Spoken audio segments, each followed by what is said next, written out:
ಕೊಟ್ಬಿಟ್ಟು ಆ ಬೆರಳು ನಿಮ್ ಕಡೆಗೆ ತೋರಿಸುವಂತ ರೀತಿಯಲ್ಲಿ ಮಾಡ್ಕೋಬೇಡಿ. ಯಾಕೆ ಹೇಳ್ತಾ ಇದ್ದೀನಿ ಅಂದ್ರೆ, ನಿಮ್ಮ ಹೇಳಿಕೆ ಏನಿದೆ ಅಧಿಸೂಚನೆ ನಂತರ ಅಂತ, ಅದು ಮಾದಿಗರನ್ನ ಸಮಾಧಿ ಮಾಡ್ದಂಗ ಹೇಳಿಕೆ ಕೊಟ್ಟಿರೋದು ನೀವು.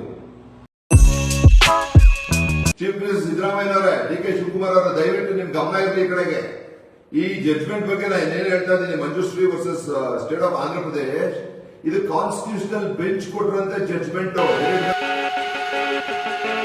Was whether authorities could change the rules of the game selection criteria during or after the recruitment process. The court upheld the validity of its previous ruling in K. Manjushri versus State of Andhra Pradesh 2008, which prohibited mid-process rule changes.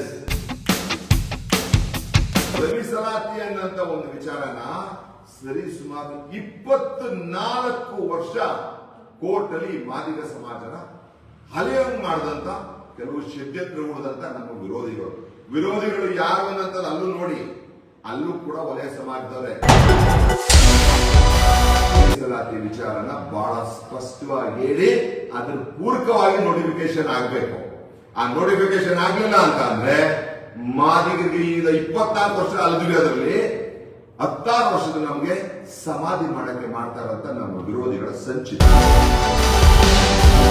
ಸರ್ಕಾರ ಈ ಮಾದಿಗ ಸಮಾಜಕ್ಕೆ ಅನ್ಯಾಯ ಮಾಡೋದನ್ನ ನಿಲ್ಲಿಸಬೇಕು, ಇಲ್ಲ ಇನ್ನು ನಿಮ್ಮನ್ನ ಬೆತ್ತಲೆಗೊಳಿಸ್ತೀವಿ. Chief minister ಅವರೇ, ಡಿ ಕೆ ಶಿವಕುಮಾರ್ ಅವರೇ, ನಿಮ್ಮ ಮೇಲೆ ಇನ್ನೂ ಸ್ವಲ್ಪ ಗೌರವ ಇದೆ. ಎಲ್ರಿಗೂ ನಮಸ್ಕಾರ. ಈ ಏನು ಒಳ ಮೀಸಲಾತಿಗೆ ಸಂಬಂಧಪಟ್ಟಂಗೆ ಗವರ್ನರ್ ಅವರು ರುಜು ಆಗೋದು ಅಂದ ತಕ್ಷಣ ಒಂದು ದೊಡ್ಡ ಸಂಚಲನ ಸೃಷ್ಟಿಯಾಗಿದೆ. ಅದಕ್ಕೆ ನಮ್ಮ ವಕೀಲರ ತಂಡದಿಂದಲೂ ಕೂಡ ಒಂದು ಪ್ರತಿಕ್ರಿಯೆ ಕೊಡಬೇಕಿತ್ತು. ನಾವು ಉದ್ದೇಶಪೂರ್ವಕವಾಗಿ ಅದನ್ನ ಒಂದಿನ ತಡ ಮಾಡಿದ್ವಿ. ಯಾಕೆ ಅಂತಂದ್ರೆ ಮಾಹಿತಿಗಳನ್ನ ಎಲ್ಲಾ ಕಡೆಯಿಂದ ಕಲೆಕ್ಟ್ ಮಾಡಿಕೊಂಡು ನಿಮ್ಮ ಮುಂದೆ ಬರೋಣ ಅಂತ. ಹಾಗಾಗಿ ನಿಮ್ಮ ಮುಂದೆ ಇವತ್ತು ಬಂದಿದ್ದೀವಿ. ಮೊದಲನೇದಾಗಿ 10 ಗಂಟೆಗೆ ಬರ್ತೀನಿ ಅಂತ ಹೇಳಿದ್ದೆ, ಅದಾದ ಮೇಲೆ ಈಗ 11:20ಕ್ಕೆ ಬರ್ತೀನಿ ಅಂತ ಹೇಳಿದೆ. ಅದಕ್ಕೆ ನಿಮ್ಮೆಲ್ಲರಿಗೂ ಕ್ಷಮೆ ಕೊಡ್ತೀನಿ. ಮತ್ತು ಇವಾಗ ನೇರವಾಗಿ ವಿಚಾರಕ್ಕೆ ಬರೋಣ. ಜೈ ಮಾದಿಗ, ಜೈ ಭೀಮ್. ಬಂಧುಗಳೇ, ನನ್ನ ಗಮನ ಸೆಳೆದಂಥದ್ದು ನಮ್ಮ ಸಮಾಜದ ಹಿರಿಯ ಸಚಿವರಾದಂಥ KH ಮುನಿಯಪ್ಪನವರು ಮತ್ತು RV ತಿಮ್ಮಾಪುರ ಅವರು ಒಂದು ಪತ್ರಿಕಾ ಪ್ರಕಟಣೆನ ಹೊರಡಿಸಿದ್ದಾರೆ. ಅದು ನೋಡಿ, ನೀವೆಲ್ಲ ನೋಡಿದ್ದೀರ ಅಂತ ಭಾವಿಸ್ತೀನಿ. ಇದು ನನ್ನ ಮೊದಲನೇದಾಗಿ ಗಮನ ಸೆಳೆದಂಥದ್ದು. ಇದರಲ್ಲಿ ಒಂದು ವಿಚಾರ ಇದೆ. ಅದೇನಪ್ಪಾ ಅಂತ ಅಂದ್ರೆ, ಕೊನೆ 2 ಪ್ಯಾರಾಗ್ರಾಫ್ಗಳು. ಈಗ 15% ಮೀಸಲಾತಿಯೊಳಗೆ ಒಳ ಮೀಸಲಾತಿಯನ್ನು ಹೇಗೆ ಜಾರಿಗೊಳಿಸಬೇಕೆಂಬ ಬಗ್ಗೆ ಸಂಬಂಧಿತ ಸಚಿವರು ಮತ್ತು ಮುಖಂಡರೊಂದಿಗೆ ಚರ್ಚೆಗಳು ನಡೆಯುತ್ತಿವೆ. ಈ ಕುರಿತು doctor G Parameshwar, doctor HC Mahadevappa, Satish Jarkiholi, Priyanka Kharge, Shivraj Tangadagi ಹಾಗೂ ರುದ್ರಪ್ಪ ಲಮಾಣಿ ಅವರೊಂದಿಗೆ ಚರ್ಚೆ ನಡೆಸಲಾಗಿದೆ. ಮಾನ್ಯ ಮುಖ್ಯಮಂತ್ರಿಗಳು ಮತ್ತು ಮಾನ್ಯ ಉಪಮುಖ್ಯಮಂತ್ರಿಗಳಿಗೆ ವಿಷಯ ತಿಳಿಸಲಾಗಿದೆ. ಆ ಅಧಿಸೂಚನೆಯ ನಂತರ ಅಂತಿಮ ತೀರ್ಮಾನ ಕೈಗೊಳ್ಳುವಂತೆ ಅವರು ಸೂಚಿಸಿದ್ದಾರೆ. ಅಧಿಸೂಚನೆ ನಂತರ ಅಂತಿಮ ತೀರ್ಮಾನವನ್ನು ಕೈಗೊಳ್ಳುವಂತೆ ಅವರು ಸೂಚಿಸಿದ್ದಾರೆ. ಇದು ನಿಮಗೆ ಹೈಲೈಟ್ ಮಾಡ್ತಾ ಇದ್ದಾರೆ. ಯಾಕೆ ಅಂತ ಹೇಳ್ತೀನಿ. ಆಯ್ಕೆ ಪ್ರಕ್ರಿಯೆ ಮುಕ್ತಾಯಗೊಳ್ಳುವ ಮೊದಲು ಒಳ ಮೀಸಲಾತಿ ಜಾರಿಗೊಳಿಸಲು ಸರ್ಕಾರ ಬದ್ಧವಾಗಿದೆ. ಯಾವುದೇ ಸಮುದಾಯದವರು ಗೊಂದಲಕ್ಕೀಡಾಗಬಾರದು ಮತ್ತು ಅನಾವಶ್ಯಕ ಹೇಳಿಕೆಗಳನ್ನು ನೀಡಬಾರದು ಎಂದು ಸಚಿವರು ಮನವಿ ಮಾಡಿದ್ದಾರೆ. ಎಲ್ಲರಿಗೂ ನ್ಯಾಯ ಸಿಗುವಂತೆ ಸರ್ಕಾರ ಕ್ರಮ ಕೈಗೊಳ್ಳಲಿದೆ. ಮೊದಲನೇದಾಗಿ ನಾನು ನಮ್ಮ ವಕೀಲರ ತಂಡದ ಪರವಾಗಿ KH ಮುನಿಯಪ್ಪನವ್ರಿಗೂ RV ತಿಮ್ಮಾಪುರವ್ರಿಗೂ ಮೊದಲು ಅಭಿನಂದನೆ ಸಲ್ಲಿಸ್ತೀನಿ. ಯಾಕೆಂತಂದ್ರೆ ನಾವು ನಿನ್ನೆ ಮೊನ್ನೆಯಿಂದ ಎಲ್ಲ ಸೋಷಿಯಲ್ ಮೀಡಿಯಾ ಗಮನಿಸ್ತಾ ಇದ್ದೀವಿ. ಏನು ಧ್ವನಿಯಲ್ಲಿ ಮುನಿಯಪ್ಪನವರು HC ಮಹದೇವಪ್ಪನವರಿಗೆ ಮತ್ತು ಪರಮೇಶ್ ಅವರನ್ನ ಉದ್ದೇಶಿಸಿ ಮಾತಾಡಿದ್ದಾರೆ ಕ್ಯಾಬಿನೆಟ್ ನಲ್ಲಿ. ಈ ಒಳ ಮೀಸಲಾತಿ ವಿಚಾರಕ್ಕೆ ಸಂಬಂಧಪಟ್ಟಂಗೆ ಅನ್ನೋ ವಿಚಾರಗಳನ್ನು ನೋಡ್ಕೊಂಡು ಬಂದ್ವಿ. ಹಾಗಾಗಿ ಮೊದಲನೇದಾಗಿ KH ಮುನಿಯಪ್ಪನವರಿಗೆ ಮತ್ತು RV ತಿಮ್ಮಾಪುರ ಅವರಿಗೆ ಈ ಒಂದು ಗಟ್ಟಿ ಧ್ವನಿಯಲ್ಲಿ ಪ್ರಸ್ತಾವನೆ ಮಾಡ್ತಾ ಇರೋದಕ್ಕೆ ಮೊದಲನೇದಾಗಿ ಅಭಿನಂದನೆ. ಇನ್ನು ನಾನು ನಿಮಗೆ ತೋರಿಸಿದೆ, ಈ ಏನು ಪತ್ರಿಕಾ ಪ್ರಕಟಣೆ ಹೊರಡಿಸಿರೋದ್ರಲ್ಲಿ ಅಧಿಸೂಚನೆ ನಂತರ ಅಂತಿಮ ತೀರ್ಮಾನ ಕೈಗೊಳ್ಳುವಂತೆ ಅವರು ಸೂಚಿಸಿದ್ದಾರೆ. ಯಾರು?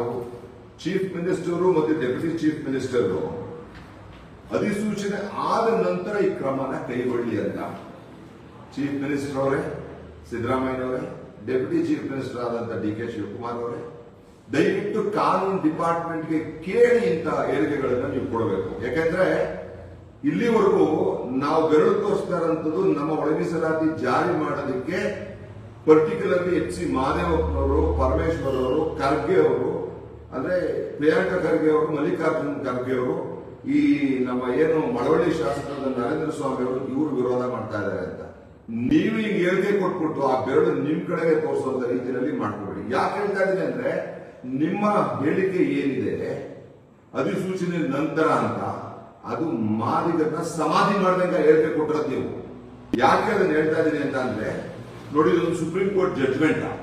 ಸುಪ್ರೀಂ ಕೋರ್ಟ್ ಜಡ್ಜ್ಮೆಂಟ್ ಇದು ಯಾವ ವಿಚಾರಕ್ಕೆ ಸಂಬಂಧಪಟ್ಟಂಗೆ ಅಂತ ಅಂದ್ರೆ ಕೆ ಮಂಜುಶ್ರೀ ಅನ್ನೋಂಥವ್ರದ್ದು ಕನೆಕ್ಟೆಡ್ ಇದು ಕೇಸ್. ಇದು K Manjushree versus state of Andhra Pradesh 2008 ಅಲ್ಲಿ ಸಂಬಂಧಪಟ್ಟಂತ ಕೇಸ್ ಇದು. ಈ ಕೇಸು ಈ ಒಂದು ಸರಿ ನೋಟಿಫಿಕೇಶನ್ ಜಾರಿ ಮಾಡಿದ ಮೇಲೆ ನಂತರ ಆದಂತ ತಿದ್ದುಪಡಿಗಳು, ಬದಲಾವಣೆಗಳನ್ನ ಯಾವ ರೀತಿ ಕೋರ್ಟ್ ವಿಮರ್ಶೆ ಮಾಡಿದೆ ಅನ್ನೋದಕ್ಕೆ ಇದು ಒಂದು landmark judgement. K Manjushree versus state of Andhra Pradesh 2008. ಇದನ್ನ ಚಾಲೆಂಜ್ ಮಾಡಿಕೊಂಡು ಸುಪ್ರೀಂ ಕೋರ್ಟ್ಗೆ ಬರ್ತಾರೆ. ಅದು 2023 ಜುಲೈನಲ್ಲಿ ಅಂತಿಮವಾಗಿ ಜಡ್ಜ್ಮೆಂಟ್ ಬರುತ್ತೆ. ಆ ಜಡ್ಜ್ಮೆಂಟ್ ಕೊಡೋರು ಯಾರು ಗೊತ್ತಾ? ನಮ್ಮ ಒಳ ಮೀಸಲಾತಿ ಜಾರಿ ಮಾಡಲಿಕ್ಕೆ ಆಗಸ್ಟ್ 1, 2024 ಡಿ.ವೈ. ಚಂದ್ರಚೂಡ್ ಇದ್ರು ನೋಡಿ, ಮುಖ್ಯ ನ್ಯಾಯಾಧೀಶರು, ಚೀಫ್ ಜಸ್ಟಿಸ್ ಆಫ್ ಇಂಡಿಯಾ, ಅವ್ರ ನೇತೃತ್ವದಲ್ಲಿ ನಮ್ಗೆ ಒಳ ಮೀಸಲಾತಿ ಕೊಟ್ಟಿತ್ತು. ಈ ಜಡ್ಜ್ಮೆಂಟ್ ಕೂಡ justice D Y. Chandrachud with justice Hrishikesh Roy, P S. Narasimha, Pankaj Mittal and Manoj Mishra, ಇದು ಕೂಡ 5 ಜಡ್ಜಸ್ ಕಾನ್ಸ್ಟಿಟ್ಯೂಷನಲ್ ಬೆಂಚ್ ಕೊಟ್ಟಿರುವಂತ ಜಡ್ಜ್ಮೆಂಟ್. ಚೀಫ್ ಮಿನಿಸ್ಟರ್ ಸಿದ್ದರಾಮಯ್ಯನವರೇ, ಡಿ.ಕೆ. ಶಿವಕುಮಾರ್ ಅವರ ದಯವಿಟ್ಟು ನಿಮ್ ಗಮನ ಇರಲಿ ಈ ಕಡೆಗೆ. ಈ ಜಡ್ಜ್ಮೆಂಟ್ ಬಗ್ಗೆ ನಾನು ಏನೇನು ಹೇಳ್ತಾ ಇದ್ದೀನಿ, Manjushree versus state of Andhra Pradesh, ಇದು ಕಾನ್ಸ್ಟಿಟ್ಯೂಷನಲ್ ಬೆಂಚ್ ಕೊಟ್ಟಿರುವಂತ judgment headed by ex chief justice of India D Y. Chandrachud ಅವರು. ಏನ್ ಹೇಳಿದ್ರೆ ಗೊತ್ತಾ ಇದರಲ್ಲಿ ಜಡ್ಜ್ಮೆಂಟ್ ಅಲ್ಲಿ? The central question was whether authorities could change the rules of the game, selection criteria, during or after the recruitment process. The court upheld the validity of its previous ruling in K. Manjushri versus State of Andhra Pradesh 2008, which prohibited mid-process rule changes. ಅಂದ್ರೆ ಏನಂದ್ರೆ ಈ ಕೇಸ್ನಲ್ಲಿ ನೇಮಕಾತಿ ಪ್ರಕ್ರಿಯೆ ಶುರು ಮಾಡಿಬಿಟ್ಟಿದ್ದಾರೆ. ಈ ಕೇಸ್ನಲ್ಲಿ 3 ಜನ ಮಂಜುಶ್ರೀ ಮತ್ತಿಬ್ರು ಇದನ್ನ ಚಾಲೆಂಜ್ ಮಾಡ್ತಾರೆ. ಈ ಕೇಸಿನ ಸಾರಾಂಶ ಏನಪ್ಪಾ ಅಂತ ಅಂದ್ರೆ, ಕೆಲಸಕ್ಕೆ ನೋಟಿಫಿಕೇಶನ್ ಆಗಿರುತ್ತೆ. ಆ ಕೆಲಸದ ನೋಟಿಫಿಕೇಶನ್ ಆಗಿ ಸೆಲೆಕ್ಷನ್ ಪ್ರೋಸೆಸ್ ಆಗಿ ಅಂತಿಮ ಮಾಡುವಾಗ ಪರ್ಸೆಂಟೇಜ್ 75% ಇರಬೇಕು ಅಂತ ಹೇಳ್ಬಿಡ್ತಾರೆ. ಇವ್ರು ಹೇಳ್ತಾರೆ ನೀವು ನೋಟಿಫಿಕೇಶನ್ ಮಾಡುವಾಗ ಅದು ಯಾವುದನ್ನು ಹೇಳಿರ್ಲಿಲ್ಲ, ಮಧ್ಯದಲ್ಲಿ 75% ಹೇಳಿರುವಂತದ್ದು ಕಾನೂನು ಬಾಹಿರ. ಹಾಗಾಗಿ ಅವರು ಏನು ಆ 3 ಜನರಲ್ಲಿ 75% ಅಲ್ಲಿ ಸೆಲೆಕ್ಟ್ ಮಾಡೋದನ್ನ ಕ್ಯಾನ್ಸಲ್ ಮಾಡಿ ನಮ್ಮನ್ನ ತಗೊಳಂಗ್ ಮಾಡಿ. ಯಾಕಂದ್ರೆ ನಮ್ಮ ನೋಟಿಫಿಕೇಶನ್ ಮಾಡಿದಾಗ ನಮ್ಮ ವಿಚಾರಕ್ಕೆ ಸಂಬಂಧಪಟ್ಟಾಗೆ 75% ಮಾರ್ಕ್ಸ್ ಇರಲಿಲ್ಲ ಅಂತ. ಸೇಮ್ ಆಗುತ್ತೆ ಇದು ಕೂಡ. ನಮ್ಮ ಒಳ ಮೀಸಲಾತಿ ಅನ್ನೋಂಥ ಹೋರಾಟ ಏನಾಗಿದೆ ನಮ್ಮ ಮಾದಿಗ ಸಮಾಜದ್ದು, 35 ವರ್ಷದಿಂದ ಹೋರಾಟ ಮಾಡ್ಕೊಂಡು ಬಂದಿದ್ದೀವಿ. 2095ರಲ್ಲಿ ಹೋರಾಟ ಸ್ಟಾರ್ಟ್ ಆಯ್ತು. ಆಂಧ್ರ ಪ್ರದೇಶದಲ್ಲಿ ಇ.ವಿ. ಚಿನ್ನಯ್ಯ ಕೇಸ್ನಲ್ಲಿ ನಮ್ಮ ಪರ ಆ ಜಡ್ಜ್ಮೆಂಟ್ ಬಂತು, ಒಳ ಮೀಸಲಾತಿ ಕೊಡೋದು ಕಾನೂನು ಬಾಹಿರ ಅಲ್ಲ ಅಂತ. ಅದನ್ನ ಇ.ವಿ. ಚಿನ್ನಯ್ಯನವರು ಸುಪ್ರೀಂ ಕೋರ್ಟ್ ನಲ್ಲಿ ಚಾಲೆಂಜ್ ಮಾಡಿದ್ರು. ಅಲ್ಲಿ ಸಂತೋಷ್ ಹೆಗಡೆ ಅವರ 5 ಜಡ್ಜಸ್ ಕಾನ್ಸ್ಟಿಟ್ಯೂಷನಲ್ ಬೆಂಚ್ 5 ಸದಸ್ಯರ ಸಂವಿಧಾನ ಪೀಠ ಏನ್ ಹೇಳ್ತು, ಒಳ ಮೀಸಲಾತಿ ಕೊಡಕ್ ಬರಲ್ಲ ಅಂತ. ಅದಾದ ಮೇಲೆ ಡಿ.ವೈ. ಚಂದ್ರಚೂಡ್ ಅವರದು 7 ಸದಸ್ಯರ ಬೆಂಚ್ಗಿಂತ ಮೊದಲು ಅರುಣ್ ಮಿಶ್ರಾ ಅವ್ರ ಜಡ್ಜ್ಮೆಂಟ್ ಕೂಡ 5 ಜಡ್ಜಸ್ ಕಾನ್ಸ್ಟಿಟ್ಯೂಷನಲ್ ಬೆಂಚ್ ಒಳ ಮೀಸಲಾತಿ ಕೊಡಬಹುದು, ಆದ್ರೆ 7 ಅಥವಾ 9 ಜಡ್ಜಸ್ ಬೆಂಚ್ ಅಲ್ಲಿ ಮಾತ್ರ ಮಾಡಕ್ಕಾಗುತ್ತೆ, ನಮ್ದು 5 ಅಂತ ಹೇಳಿದ್ಮೇಲೆ 7 ಜಡ್ಜಸ್ ಕಾನ್ಸ್ಟಿಟ್ಯೂಷನಲ್ ಬೆಂಚ್ ಟ್ರಾನ್ಸ್ಫರ್ ಆಗಿ ಡಿ.ವೈ. ಚಂದ್ರಚೂಡ್ ಅವರು ಆಗಸ್ಟ್ 1, 2024 ಈ ಐತಿಹಾಸಿಕ ಒಂದು ಜಡ್ಜ್ಮೆಂಟ್ ಅನ್ನು ಡೆಲಿವರಿ ಮಾಡಿದ್ರು.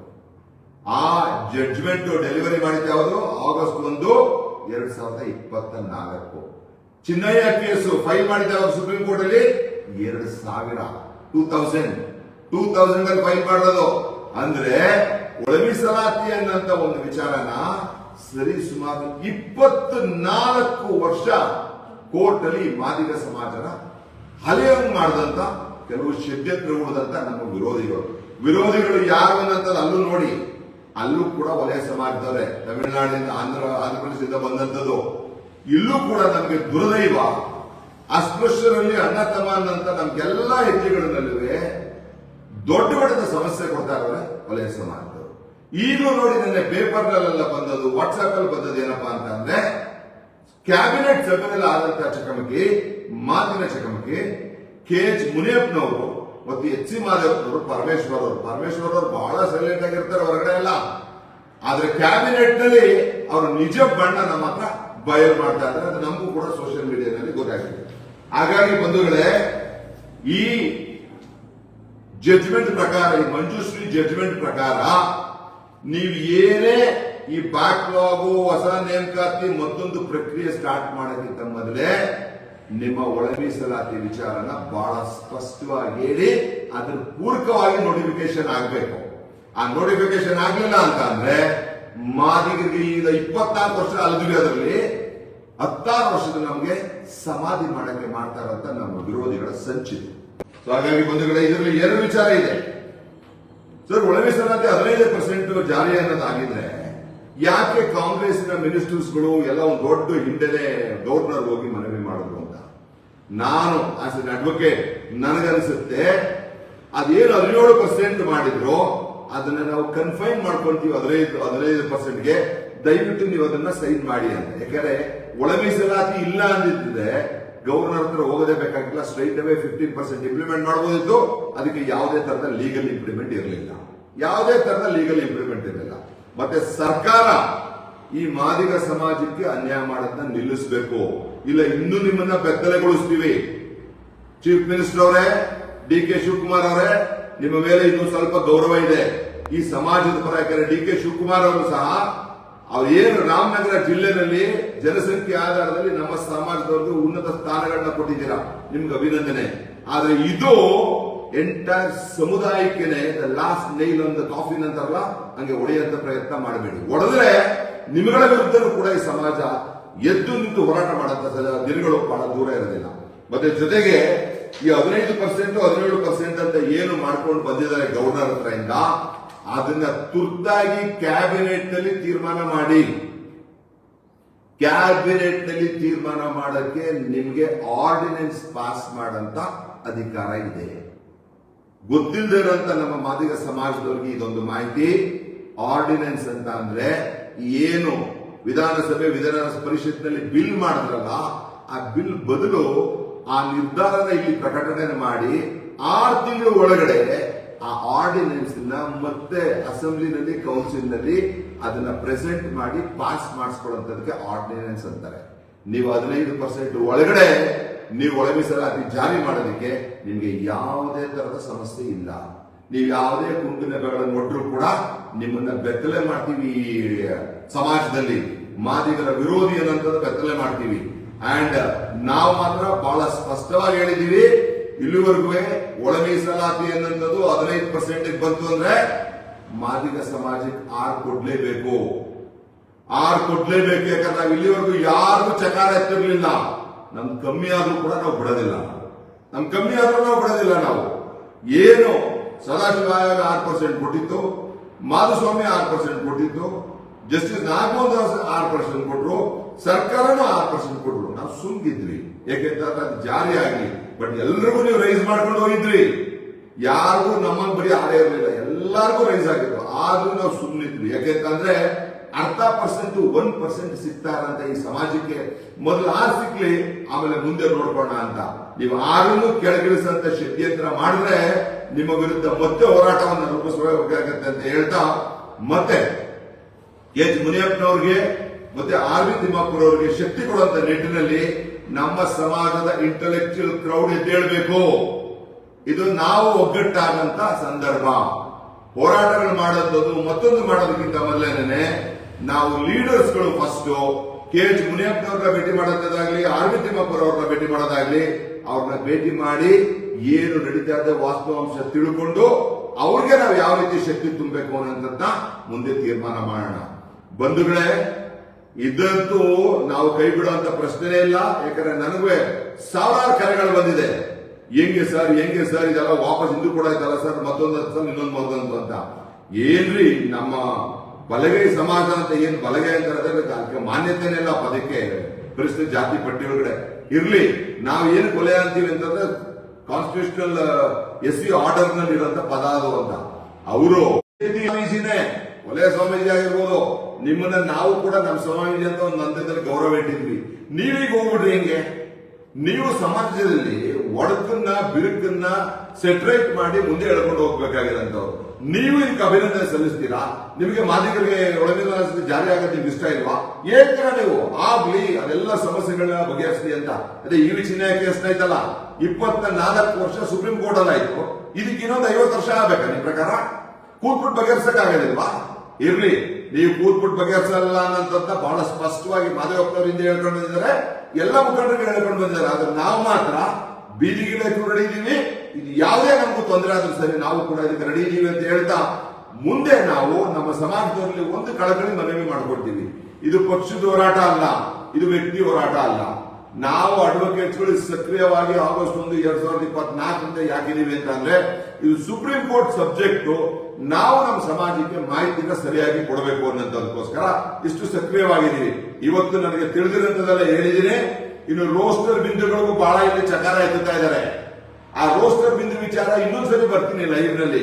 ಈಗ ಸದ್ಯದಲ್ಲಿ ಏನು ಬ್ಯಾಕ್ಲಾಗು ಹೊಸ ನೇಮಕಾತಿಗಳು ತುಂಬಂತ ಪ್ರಕ್ರಿಯೆ ನಡೀತಾ ಇದೆ, ಅದಕ್ಕೆ ಒಳ ಮೀಸಲಾತಿಗೆ ಸಂಬಂಧಪಟ್ಟಂಗೆ ಕ್ಯಾಬಿನೆಟ್ ನಲ್ಲಿ ತೀರ್ಮಾನ ಮಾಡಿ ಅದನ್ನ ಆರ್ಡಿನೆನ್ಸ್ ಮಾಡಿ ಆಮೇಲೆ ಪ್ರೋಸೆಸ್ ನ ಸ್ಟಾರ್ಟ್ ಮಾಡಬೇಕು. ಇಲ್ಲಿ ಹೇಳ್ದಂಗೆ ಈ ಪತ್ರದಲ್ಲಿ ನೀವು DK ಶಿವಕುಮಾರ್ ಅವರು ಹೇಳಿದ್ದಾರೆ, ಚೀಫ್ ಮಿನಿಸ್ಟರ್ ಹೇಳಿದ್ದಾರೆ, ಫಸ್ಟ್ ಪ್ರಕ್ರಿಯೆ ಸ್ಟಾರ್ಟ್ ಮಾಡಿ ಆಮೇಲೆ ಜಾರಿ ಮಾಡೋಣ ಅಂತ. ಅಂದ್ರೆ ನೀವು ತಿಮ್ಮಪ್ಪನವರೇ ಮತ್ತು ಏನು KH ಮುನಿಯಪ್ಪನವರೇ, ಮಾದಿಗ ಸಮಾಜಕ್ಕೆ ನೀವೇನೋ ಇಲ್ಲಿವರೆಗೂ ಹೋರಾಟ ಮಾಡಿದೀರಾ, ಅದು ಒಳ್ಳೆಯಲ್ಲಿ ಹುಣಸೆಂತ ಇದ್ದಂಗೆ ಆಗ್ಬಿಡುತ್ತೆ. ಯಾವುದೇ ಕಾರಣಕ್ಕೂ ಬಿಡಬೇಡಿ. ಎಲ್ಲ ಕ್ಲಿಯರ್ ಆದ್ಮೇಲೆ ನೇಮಕಾತಿಗಳು, ಬ್ಯಾಕ್ಲಾಗು, ಪ್ರಮೋಷನ್ ಎಲ್ಲ ಪ್ರಕ್ರಿಯೆ ಸ್ಟಾರ್ಟ್ ಆಗ್ಬೇಕು. ಇದು ಬರೀ ಎಜುಕೇಶನ್ ನಲ್ಲಿ ಒಂದು ಎಂಪ್ಲಾಯ್ಮೆಂಟ್ ಸಂಬಂಧಪಟ್ಟಂತ ಸಬ್ಜೆಕ್ಟ್. ಆದ್ರೆ the gist of the subject ಎಲ್ಲಾ ಫೀಲ್ಡ್ಗೂ ಅನ್ವಯ ಆಗುತ್ತೆ.